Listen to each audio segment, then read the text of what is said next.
Jangan sampai, taunya cuma forex itu ya pencet-pencet langsung biru. Wah,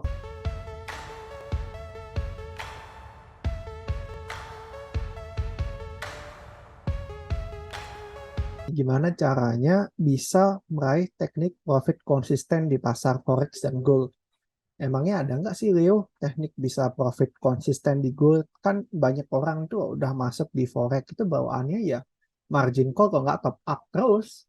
Emang ada ya orang yang bisa kayak gitu ya? Oke, kita coba bahas ini caranya saya biar bisa bisa profit konsisten di forex dan gold ya, Bapak atau Ibu. Kalau Bapak Ibu ada teknik lain ya nggak apa-apa, monggo-monggo aja. Karena di pasar itu nggak ada teknik yang paling bagus, yang ada itu teknik yang paling sesuai untuk kita pada dasarnya. Nah, ini sebelum itu buat Bapak Ibu yang masih baru, saya ingin kasih sharing-sharing dulu tentang pengertiannya pasar forex itu apa. Supaya apa? Supaya Bapak Ibu itu bisa ada gambaran tentang pasar forex itu kayak gimana. Jangan sampai taunya cuma forex itu ya pencet-pencet langsung biru. Wah, kayak konsep trading ya. Kita harus tahu perhitungannya dulu yang benar, money managementnya dulu. Terus arah besar pasarnya gimana. Sama kayak bisnis pada umumnya lah, nggak ada yang mudah, nggak ada yang instan di sini. Yang ada berproses, berproses untuk belajar. Oke, kita balik lagi ya. Pada dasarnya forex itu sama kayak kita transaksi mata uang pada umumnya lah. Cuma bedanya kan kalau kita transaksi di money changer kan perbandingannya 1 banding 1 dan kita pegang bentuk fisiknya. Kalau forex yang kita tradingin biasanya itu kita trading di HP-nya kita dan menggunakan broker. Dan itu tidak 1 banding 1. Bisa 1 banding 500, terus 1 banding 1000 bisa. Nah, untuk sistemnya itu margin trade namanya. Nah, untuk apa itu margin, kita akan coba bahas di lain episode ya, supaya nggak memperpanjang video yang kali ini. Dan salah satu keunggulan di pasar forex itu yaitu dia berlangsung selama 24 jam. 5 kali 24 jam dari hari Senin sampai hari Jumat. Beda kayak pasar saham yang ada jam tradingnya dan nggak bisa full 24 jam. Ini salah satu keuntungan di pasar forex. Dan pasar forex itu bisa dua arah. Oke, bisa long, bisa short. Tapi ingat, semua kemudahan yang ada di pasar forex itu tentu saja terdapat resiko yang harus kita tanggung. Karena kalau kita cuma mikirnya hal yang mudah-mudah instan, maka yang kita akan dapatin ya suatu kekecewaan. Karena di pasar itu nggak ada yang mudah, nggak ada yang instan. Oke, saya kasih tahu lagi. Lalu ini contoh nyatanya pasar forex di dunia nyata lah. Kalau kita datang ke money changer, kita tukar uangnya kita, itu contoh nyata yang bisa kita lihat di dalam melakukan transaksi forex secara fisik ya. Oke, sekarang kita langsung lanjut ke realita di pasar forex. Pada dasarnya bisnis forex dan gold itu salah satu bisnis instrumen keuangan yang paling berbahaya Bapak atau Ibu. Bahkan bisa dibilang 90% trader itu pasti rugi dalam waktu 3 bulan. Akunnya habis semua uangnya. Salah satu penyebab orang bisa rugi di bisnis ini yaitu kesalahpahaman tentang bisnis ini. Kesalahpahaman kayak gimana? Ya, kita bisa lihat orang masuk ke bisnis ini dijanjikan keuntungan yang besar salah satunya. Itu yang pertama. Yang kedua, kita lihat bahwa harapan dari seseorang untuk masuk di satu bisnis forex itu modal $100 bisa untung $1000. Bukan berarti nggak bisa ya Bapak atau Ibu. Bisa, hanya saja untuk mendapatkan keuntungan yang sebesar itu tentu memiliki resiko yang sebesar itu juga. Dan itu yang tidak banyak dibahas sama banyak orang. Konsultan nggak pernah bahas, orang mentor nggak pernah bahas, mentor cuma bahas untung modal sekecil-kecilnya, untung sebesar-besarnya. Ya emang teori ekonomi kan modal sekecil-kecilnya untung sebesar-besarnya. Tapi kalau pada kenyataannya di pasar forex, modal sekecil-kecilnya terus bablas akunnya. Kan ya repot juga, modal sekecil-kecilnya terus bablas akunnya. Nah, itu salah satu realita di bisnis ini yang perlu kita sama-sama bereskan.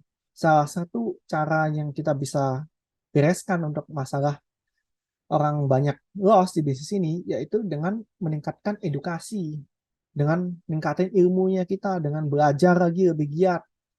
Karena apa? Karena saya percaya di dalam dunia ini, apalagi di pasar forex, semakin tinggi ilmu yang kita punya, maka semakin bisa profitnya juga kita. Semakin rendah ilmunya kita, Semakin nggak tahu kita tentang instrumen ini, maka semakin beresikolah kita di bisnis ini. Salah satunya yaitu margin call, loss berturut-turut. Itulah yang harus Bapak Ibu pahamin sebenarnya di dalam bisnis ini.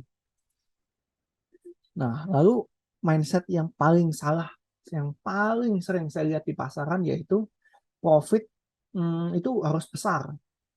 Padahal pada kenyataannya nih, profitnya nggak usah besar-besar, cukup kita bisa profit 3-5% sebulan, selama itu konsisten udah bagus banget loh Bapak atau Ibu. Kita nggak usah untung, let's say 20-30%, itu nggak usah. Mau untung 100% juga nggak usah. Bahkan untuk orang-orang yang selalu menjanjikan keuntungan yang besar, itu kita harus bertanya, kalau emang bisa profitnya 100-200%, kenapa nggak mau pinjam uang di bank aja? Karena profit sebesar itu kan tentu membutuhkan risiko yang gede juga. Risk to reward. Resiko harus sama dengan apa yang kita dapatin. Itulah yang harus kita rubah mindsetnya di depan. Logikanya aja nih Bapak atau Ibu. Sekarang kalau kita lihat hedge fund yang paling besar di dunia aja, itu rata-rata profitnya nggak bisa 100% sebulan secara konsisten kan? Nah, itulah yang harus kita jadikan pertimbangannya kita sebelum masuk ke bisnis ini. Apalagi yang dijanjikan profit yang besar ya. Lalu yang selanjutnya, ini saya akan sharing gimana caranya saya pribadi ini, langkah-langkahnya bisa trading forex dan gold. Tentunya yang aman tuh bagaimana sih? Tradingnya terus yang bisa profit konsisten tuh gimana sih, Leo? Oke, saya coba sharing-sharing ke Bapak atau Ibu gimana caranya bisa profit konsisten dalam trading forex. Itu langkah-langkahnya gimana? Semoga apa yang saya ajarkan pada malam hari ini itu bisa berdampak kepada Bapak atau Ibu tradingannya. Supaya sama-sama kita bisa profit di bisnis ini. Yang pertama itu yang paling sering kita lupain di dalam trading forex yaitu baca berita. Nah, kadang-kadang orang kalau pagi-pagi bangun atau enggak bangun dari tidur, itu yang dilihat bukan berita, tapi candle, buka grafik. Ya, itu yang mungkin bisa dirubah Bapak atau Ibu. Bukan berarti buka grafik salah ya di sini ya. Cuma langkah-langkahnya saya yang pertama itu buka berita pagi-pagi. Apa sih yang dibahas di pasar? Terus kira-kira pasar itu mau gimana?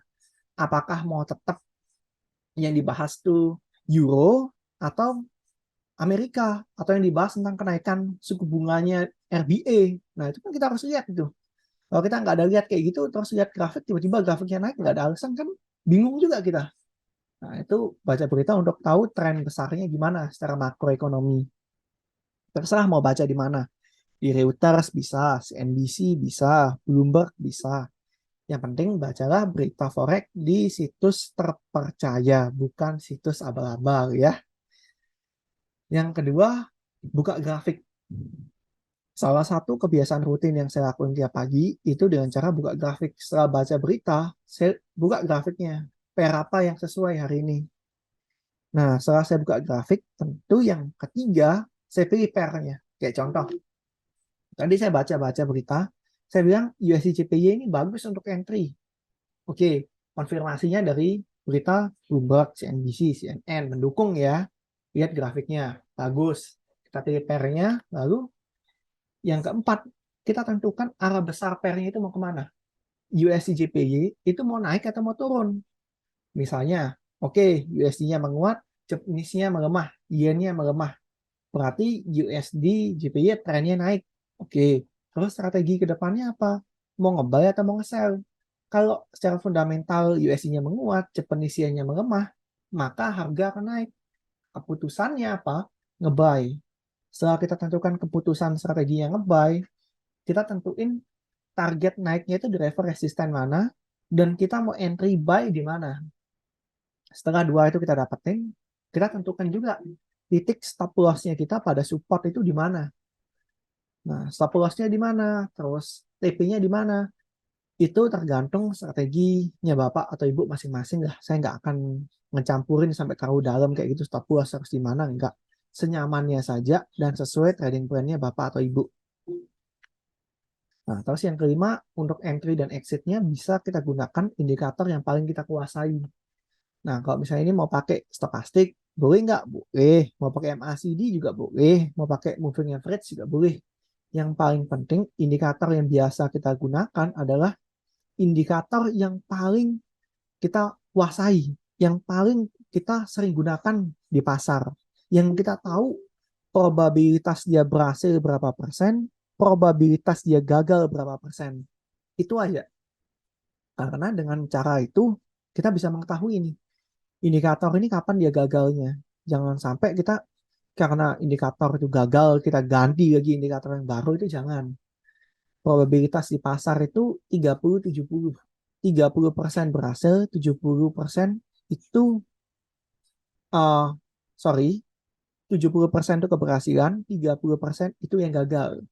Jadi ada waktunya dia gagal sebanyak 30% dan berhasil 70%. Nah, itu nggak apa-apa kok di pasar. Langkah yang keenam, kita bisa entry di satu pair dengan cara buka MetaTrader 4-nya. Setelah kita analisa USDJPY mau naik, terus buka MetaTrader, kita pilih pair USDJPY, kita klik new order untuk bertransaksi, lalu kita masukkan volume ordernya kita. Kita mau trading berapa lot? Setelah kita tentukan posisi kita untuk trading, contoh kita masuk 1 lot atau enggak 0,1 lot, kita juga bisa masukkan namanya take profit dan stop loss. Lalu kita pencet buy. Nah, setelah kita melakukan satu posisi, kita bisa membuat namanya jurnal trading. Kenapa jurnal trading itu sangat diperlukan? Karena mau gimana-gimana pun ya, namanya kita trading kan tentu kita harus lihat namanya track recordnya kita. Dalam sebulan itu tekniknya kita apakah benar atau enggak, bisa profit atau enggak. Ketika kita sudah tahu tekniknya kita ini beresiko untuk rugi, terus nggak worth it, banyak ruginya, kita bisa evaluasi di sana. Kita salahnya di mana? Apakah kecepatan masuk atau enggak? Emang salah fundamentalnya, salah baca, kan itu bisa kebaca semua dari jurnal tradingnya kita. Dari sinilah kita bisa banyak belajar, dan inilah yang saya lakukan Bapak atau Ibu untuk bisa berkembang sampai sekarang. Nah, buat kita tahu size lotnya, harga entry, penyebab entry-nya kenapa, dan sebagainya itu tulis di dalam jurnal trading serta evaluasinya juga ya. Nah, setelah itu kita melakukan namanya evaluasi trading. Evaluasi trading sama halnya seperti yang sudah saya jelaskan di dalam jurnal trading.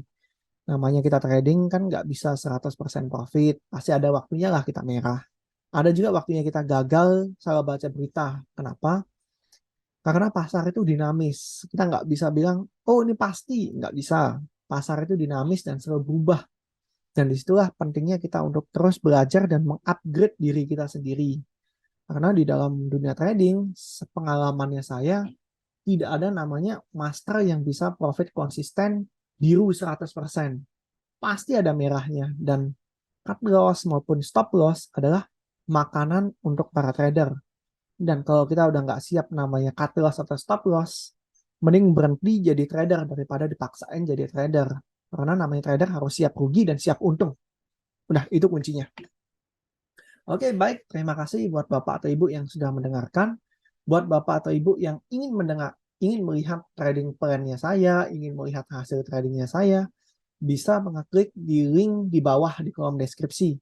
Dan bagi sahabat trader juga yang ingin bergabung dengan komunitas saya atau ingin berdiskusi melalui WA maupun Telegram, bisa klik link di deskripsi juga ya. Salam sukses buat teman-teman semua dan happy consistent profit. Terima kasih.